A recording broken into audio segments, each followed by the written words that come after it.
You are listening to music you like. You might feel like bobbing your head, tapping your feet, snapping your fingers, waving. You hear a pause, a silence, and you enjoyed the music, so you clapped. But suddenly, you realized you're at a classical music concert and you forgot you were not supposed to clap whenever you feel like it.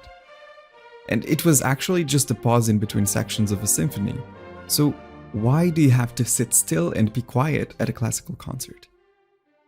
Some of the earliest mentions of clapping come from the year 300 in the Roman theatre, where the chief actor shouted "Valete plaudite" to tell the audience that the performance was over and that it was time to applaud. But this wasn't just limited to clapping. People also stamped, snapped, waved their togas and handkerchiefs. Like paid likes and followers today on social media, there were paid clappers in the Greco-Roman era, later known as claques. Leaders planted claques to encourage those around them to clap louder for certain political figures to up their political rating. By the 1500s, these claques were used to guide the audience through a performance of an unfamiliar musical performance, showing them when to applaud, laugh, wince, and of course to encourage louder applause at the end of the performance. This claques tradition continued, and audiences were quite active, chatty and noisy during performances. Wolfgang Amadeus Mozart wrote about the premiere of his Paris Symphony in 1778. Right in the middle of the first allegro came a passage that I knew would please, and the entire audience was sent into raptures. There was a big applaudissement, and I had a performance played once more at the end of the movement. In the last allegro, I began with the two violins alone, piano for only 8 bars, followed immediately by a forte. The listeners, as I expected, shushed at the piano, then the forte came immediately. To hear the forte and to clap hands was one and the same. I was so delighted. I went right after the symphony to the Palais Royal, bought myself an ice cream, prayed a rosary as I had pledged, and went home. But in the early 1800s, a different well-known composer wanted another kind of musical experience. Rather than having multiple separate movements in symphonies, with silences in between, Ludwig van Beethoven stitched them together to create one long continuous multi-movement story. In his 6th symphony, called Pastorale, you can hear country dances and bird calls in the countryside. In the second movement, he even identified the bird species directly in the music score and instructed the last 3 of the 5 movements to be performed without any pause. He wrote imaginative titles for each movement, as if they were chapters in a book.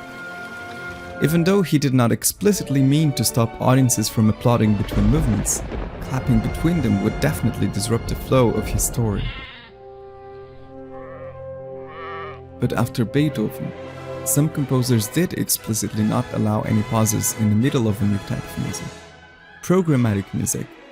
These were long single movement works, anywhere from 20 to 50 minutes, with contrasting character shifts that might once have called for movement breaks, but the music actually never stops. Of course, not all music from then on was programmatic music. Multi-movement music like symphonies and concertos was still being written, but some composers started to get tired of the constant audience interruptions in the middle of their music. They just wanted their pieces to be appreciated as a whole, so composers like Felix Mendelssohn and Robert Schumann would instruct musicians in their music scores to play through all movements of their music without any pauses.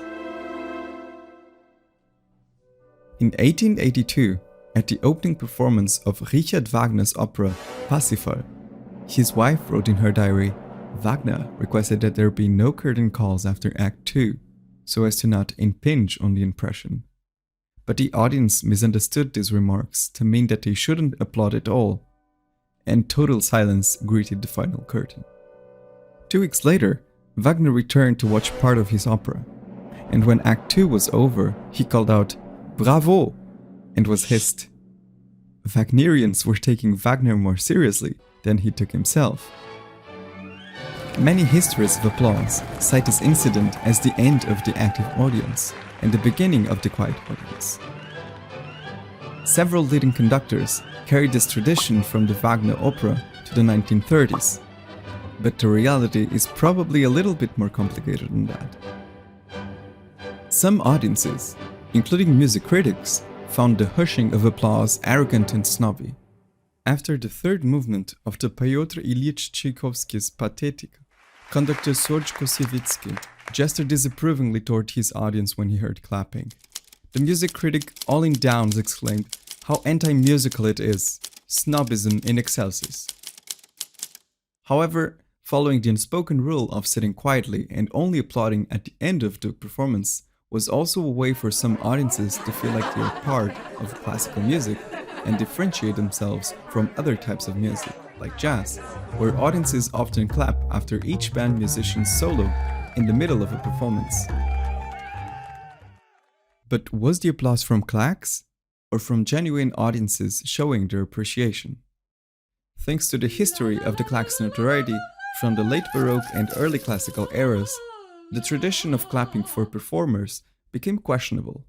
Is it even good to hear applause? Appreciation in the Christian church, for example, was seen as something that should be reserved to God, and clapping was otherwise viewed as a way to show appreciation only for entertainment. This attitude spread from the church to the concert hall, and soon audiences were being more selective with their applause. Speaking of entertainment, there was a new form developing in the 20th century: recording. Early recordings were made with fragile wax cylinders, which could be damaged by abrupt changes in sound levels.